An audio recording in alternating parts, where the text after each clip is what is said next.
Hello students, good morning. I am Professor Ashok Kumar Shukla, Director and owner of the Adarsh Education Center. This education center running from a long time, 21 years in Delhi, South Campus, Satyaniketan, opposite Sri Venkateshwar College and near Durga Bai Deshmukh Metro Station. My education center is one of the best platform in the field of higher mathematics and higher statistics. Today, I will discuss about the definition of ring. Means we are starting here the paper ring theory.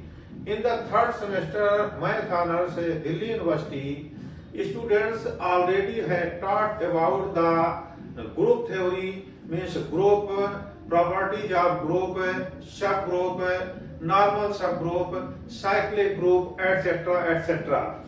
तो उसी की अगली कड़ी जो होती है और ring theory होती है, फोर्थ सेमेस्टर में सिलेबस में इंक्लूड है।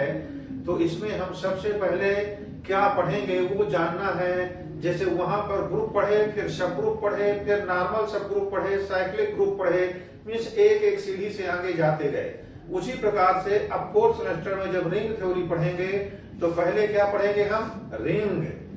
फिर रिंग के बाद में क्या पढ़ेंगे, देख मैं आपको 1 मिनट में सारी चीज समझा रहा हूँ। रिंग पढ़ेंगे, रिंग के बाद हम पढ़ेंगे सब रिंग, और सब रिंग के बाद फिर आगे बढ़ते हैं आइडियल्स, आइडियल्स, और इसके बाद पढ़ते हैं आइडियल्स के बाद में यहाँ पर आता है इंटीग्रल डोमेन, और इंटीग्रल डोमेन के बाद में पढ़ेंगे हम फील्ड, और फील्ड के बाद फिर आगे भी कई वेरियस थिंग्स आएंगी, उनको मैं एक एक करके आप सबको समझाता जाऊंगा। तो सबसे पहले हम कोशिश करते हैं डिफाइन करने की कि रिंग क्या है। आपको पता है जब ग्रुप थ्योरी पढ़ रहे थे तो एक बाइनरी कंपोजिशन आ रहा था, एक नॉन एम्प्टी सेट और एक बाइनरी कंपोजिशन होता था। सिमिलरली जब हम रिंग थ्योरी पढ़ेंगे तो यहाँ पर एक नॉन एम्प्टी सेट और 2 बाइनरी कंपोजिशन आएंगे। तो हम एक बाइनरी कंपोजिशन को ऑलवेज प्लस से डिनोट करेंगे और एक को जो हमेशा मल्टीप्लाई से, डॉट से डिनोट करेंगे। तो अब देखिए, सबसे पहले आप समझिए ग्रुप क्या होता है। एक लाइन में ग्रुप बता देता हूं। ग्रुप और non empty set, a non-empty set G is called a group। Group को मैं GP लिख रहा हूं, ग्रुप, ये ग्रुप ही पूरा लिख देता हूं। और non-empty set G is called a group with binary composition, with binary composition। कोई बाइनरी कंपोजिशन भी कहते हैं, कुछ मैथमेटिशियन इसको बाइनरी ऑपरेशन भी कहते हैं। मैं यहां स्टार कर दिया। If following exams are satisfied, तब हम इसको ग्रुप बोलते हैं। देखिए कौन कौन से एग्जाम होते हैं। पहला होता है G1 ग्रुप का एग्जाम फर्स्ट, जिसको बोलते हैं closure exam. Closure exam, closure exam का मतलब क्या होता है, A star B belong to G for all A B belong to G। यहाँ कह रहा है ग्रुप पे कोई भी 2 एलिमेंट के बीच में यदि बाइनरी कंपोजिशन लगाते हैं तो इसको ग्रुप के अंदर ही होना चाहिए, बाहर नहीं जाना चाहिए। G2 ये कहलाता है एसोसिएटिव एग्जाम। एसोसिएटिव एग्जाम ये मैं इसलिए यहाँ पर बता रहा हूँ कि जब तक ग्रुप नहीं समझेंगे तो रिंग किसी हाल में नहीं समझ में आएगा। तो यहाँ एसोसिएटिव एग्जाम का मतलब देखेंगे, A star B star C equal to A star B star C for all A B C belong to G। ये होता है एसोसिएटिव एग्जाम। इसके बाद G3 आता है, ये कहलाता है आइडेंटिटी एग्जाम। आइडेंटिटी पूरे ग्रुप में यूनिक होती है, मींस ग्रुप में कोई ना कोई एक ऐसा एलिमेंट होना चाहिए जो आइडेंटिटी मिले। उसका मतलब क्या है मैं ये समझा रहा हूं। तो यहां लिख रहा हूं देयर एग्जिस्ट ई बिलोंग कर जाए जी में, सच दैट कि A star E equal to E star A for all A belong to G. Means group के सभी एलिमेंट के साथ में ये कंपोजिशन सेटिस्फाई हो जाए तो ई को हम बोलते हैं आइडेंटिटी एलिमेंट ऑफ ग्रुप। इसके बाद G4 होता है जो कि इनवर्स एग्जाम होता है। इनवर्स एग्जाम का मतलब होता है कि एवरी एलिमेंट ऑफ ग्रुप का इनवर्स एग्जिस्ट करना चाहिए।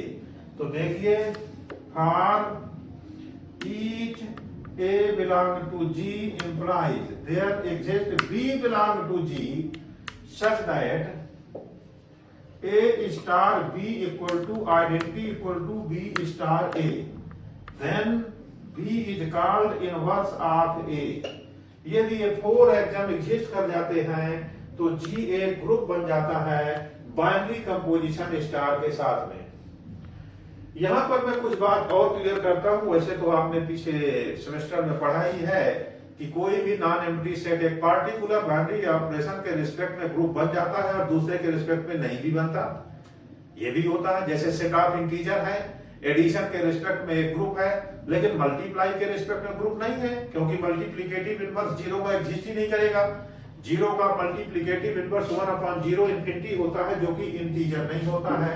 तो मैं यही कहना चाह रहा था कि कोई भी नॉन एम्प्टी सेट एक पार्टिकुलर बाइनरी कंपोजिशन में ग्रुप हो गया, इसका मतलब ये नहीं समझ लीजिए कि चाहे कोई भी बाइनरी कंपोजिशन लेके वो ग्रुप बन जाएगा।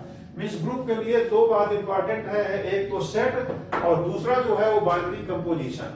अब यहां पर थोड़ा सा एक लाइन और बता रहा हूं। आबेलियन group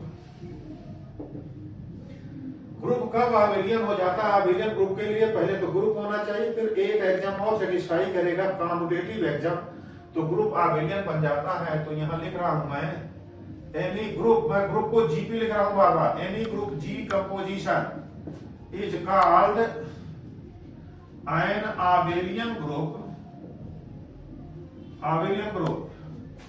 if commutative exam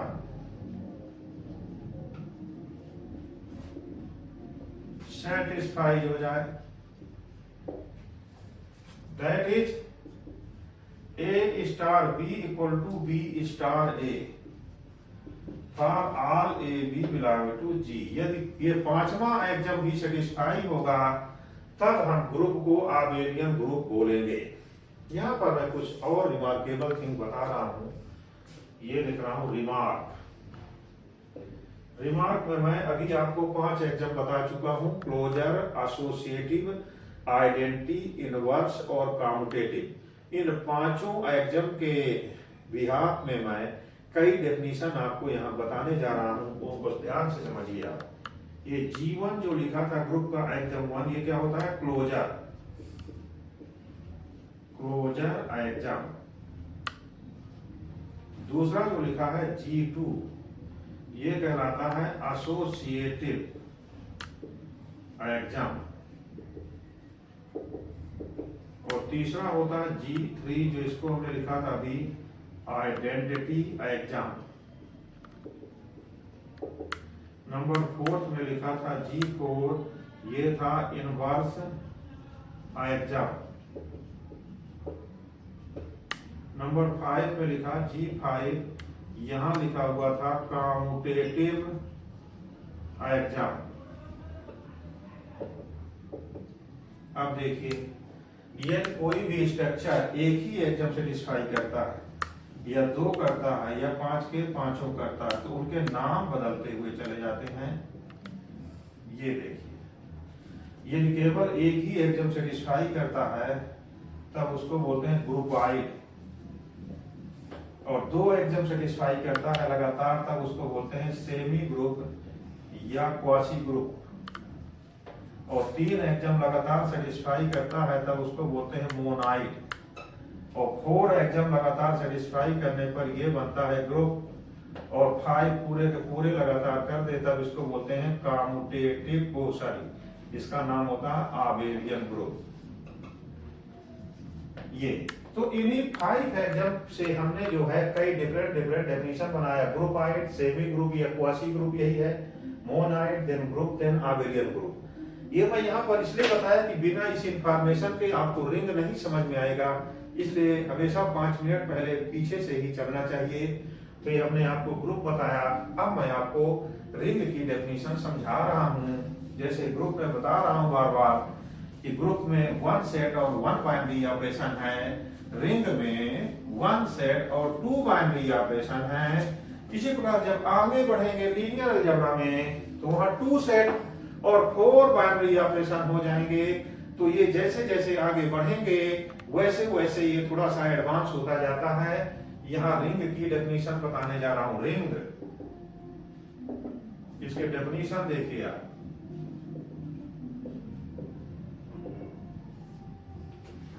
A non-empty set R, यहां R का मतलब आप रियल नंबर नहीं समझेंगे। R का मतलब सिर्फ रिंग के लिए नोटेशन ले रहा हूं। R का मतलब रियल नंबर नहीं है, कुछ भी हो सकता है। Any non empty set R with 2 binary operations, with 2 binary operations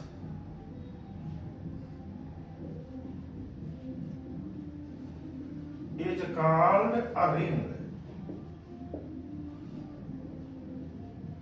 मैं यहां पर बाइनरी ऑपरेशन की डेफिनेशन अभी नहीं बता रहा हूं। वैसे जो ग्रुप में पहला क्लोजर एग्जाम आता है वो सेटिस्फाई कर दे, वही बाइनरी ऑपरेशन की डेफिनेशन है। तो any non empty set R with 2 binary operations. अब बाइनरी ऑपरेशंस का नाम भी यहां पर लिख देता हूं। मैं एक को लिखूंगा प्लस एंड दूसरे को लिखूंगा dot. is called a ring, is called a ring if following exams are satisfied। इतने एग्जाम यदि सेटिस्फाइड होंगे तब इसको रिंग बोलेंगे। पहला एग्जाम होता है R1, रिंग का फर्स्ट एग्जाम। ये कहता है R plus is an abelian group. R को प्लस के रिस्पेक्ट में आबेलियन ग्रुप होना चाहिए। अब यहाँ पर मैं आपको आबेलियन ग्रुप की डेफिनेशन नहीं बताने जा रहा हूँ, क्योंकि अभी जब मैं ग्रुप पढ़ा रहा था तो ग्रुप में आबेलियन ग्रुप को आपको बता चुका हूँ। तो रिंग को प्लस के रिस्पेक्ट में आबेलियन ग्रुप होना चाहिए। मिस 5 एग्जाम सेटिस्फाई करना चाहिए, namely closure, associative, identity, inverse and commutative axiom. R2 R dot is a semi group. ये भी मैं आपको बता चुका हूं अभी। रिंग को मल्टीप्लाई के रिस्पेक्ट में सेमी ग्रुप होना चाहिए, मींस 2 एग्जाम सेटिस्फाई करना चाहिए, क्लोजर एग्जाम और एसोसिएटिव एग्जाम। तीसरा जो है R3, R3 का मतलब है डिस्ट्रीब्यूटिव एग्जाम सेटिस्फाई होने चाहिए। डिस्ट्रीब्यूटिव एग्जाम,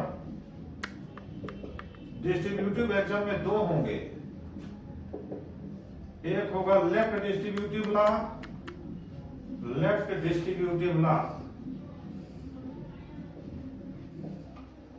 और एक होगा राइट डिस्ट्रीब्यूटिव लॉ,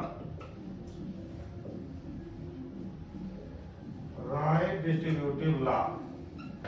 अब इनको थोड़ा डिटेल में बता देता हूं।